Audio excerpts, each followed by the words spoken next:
ये लीला परमात्मा की है।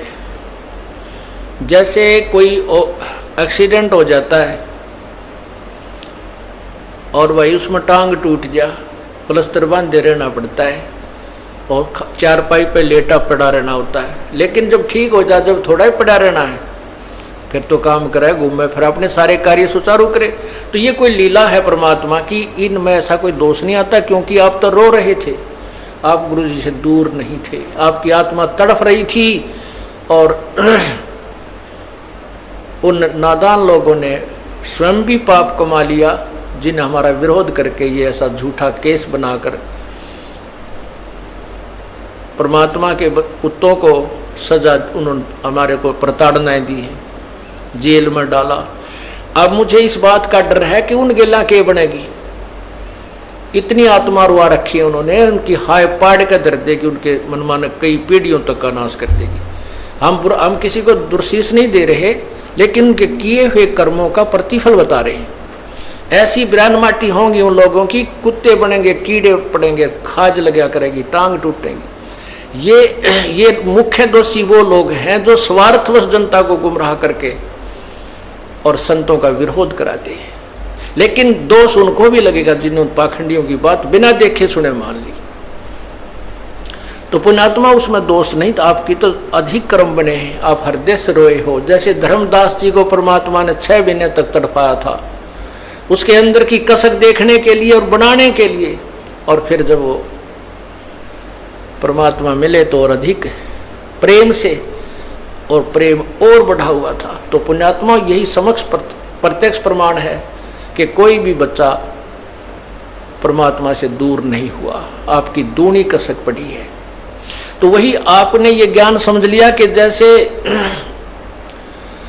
बंदी छोड़ दयाल जी तुम लग हमरी दौड़, और जैसे काग जहाज का सूझे और निठर। आप इतना ज्ञान युक्त हो गए हो, जैसे समुद्री जहाज के ऊपर शाम के समय कौवा इस दृष्टिकोण से बैठ जाता था, जो 4 बजे से जहाज प्रस्थान होता बंदरगाह से, कि ये खाना खाएंगे और वहाँ टुकड़े खाऊंगा। तो पूरा बाजार सा लगा हुआ होता है समुद्री जहाज में, सारी व्यवस्था होती है, होटल भी होते हैं, वहाँ कैंटीन भी बनी होती है, सब तरह की दुकानें होती हैं, एक शहर सा होता है। पुराने समय की बात है जब ये इंस्ट्रूमेंट नहीं थे जो वर्तमान में हैं, जो बहुत सेंसिटिव इंस्ट्रूमेंट नहीं थे, उसमें एक वो रखा करते थे दिशा सूचक, और वो दिशा सूचक को भी कोई ऐसी जो चुंबकीय चट्टान होती थी वो डिस्टर्ब कर देती थी, उसकी दिशा को बदल दिया करती थी। तो जब वो उस दिशा सूचक को चेक करने के लिए ये ठीक काम कर रहा है या नहीं, हम अपनी सही दिशा में जा रहे हैं या नहीं, उसके लिए वो क्या तरीका अपनाते थे उसकी जांच का, कि जो कौवे ऊपर बैठे होते थे उनको डड़ा मारते थे पत्थर, उनको जहाज से विवश कर देते थे उड़ने के लिए, तो वो कौवा वहां से उड़कर चल पड़ता। और कौवे में परमात्मा ने एक विशेष ऐसी वो दे रखी है, उसके अंदर ऐसा इंस्ट्रूमेंट ला रखा है कि वो उस दिशा को नहीं भूलता जिस दिशा से वो चला था। वो ये ख्याल रखता है कि मान ले ये मुझे यहाँ से धक्के मारेंगे तो मैं फिर उस दिशा में अपने घर की तरफ चल पड़ूंगा। वो आंखें रात्रि में भी उसी चिंता में उस दिशा को भूलता नहीं।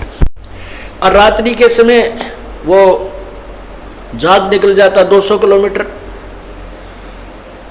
और वहां जब वो 200 किलोमीटर जहाज चला जाता तो वहां जल ही जल नजर आता था, कोई आसपास कोई शहर या किनारा दिखाई नहीं देता। तो वो काग उड़ता वहां से, वो कौवा उड़कर चल पड़ता है अपनी उसी दिशा में जिस दिशा से वो जहाज चला था। अब कौवा तो उड़ता रहा, उड़ रहा है, तो वो जहाज वाले अपने दिशा सूचक को चेक कर लेते थे, ये सही है, हम सही दिशा में चल रहे या नहीं। उधर से वो कौवा जाता है 10 किलोमीटर 20 किलोमीटर, फिर आगे देखा कि तो बैठने जगह को नहीं, वो फिर मुड़कर देखता है कि उसको वो जहाज ही दिखाई देता अपने प्राण बचाने के लिए। वापस आकर के उस जहाज पर ही विश्राम पाता है। तो पुण्यात्माओं, जब आप इस ज्ञान से पूर्ण परिचित हो जाओगे, उस समय आपको इस सतलोक आश्रम, क्रोथा और बरवाला और इस दास के अतिरिक्त और कबीर परमात्मा के अतिरिक्त तुम्हें कोई स्थान दिखाई नहीं देगा।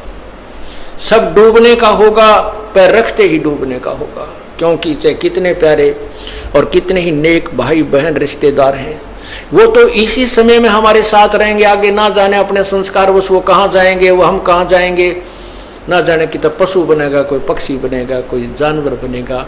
हो सकता है किसी पुण्यात्मा को मनुष्य विशेष रह रहा है, वो भी मिल सकता है।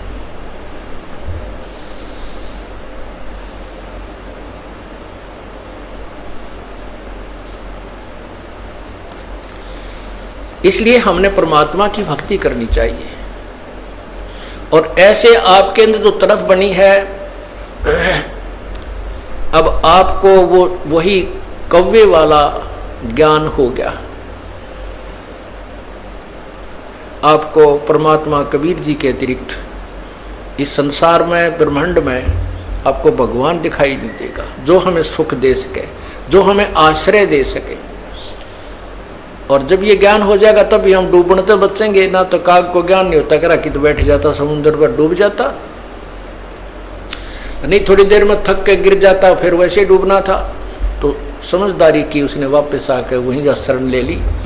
तो अब ये भी हुआ है कि जिनको हमने धमका दिया था, खुरका दिया था, वो बार बार गलती करते थे, वो आया ना करते, नाम भी छोड़ दिया था, अब वो भी उल्टे आगे। या और कमाल करी परमात्मा ने। और नए भक्तों का तो कमाला हो गया। 3 महीने दास को जेल से आए हुए हैं, लगभग 4000 व्यक्ति परमात्मा के चरणों में नए आ चुके हैं। तो इससे सिद्ध होता है कि सांच को आंच नहीं होती।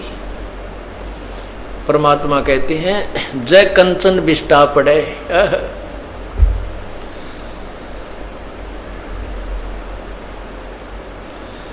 तो घटे नता का मोल।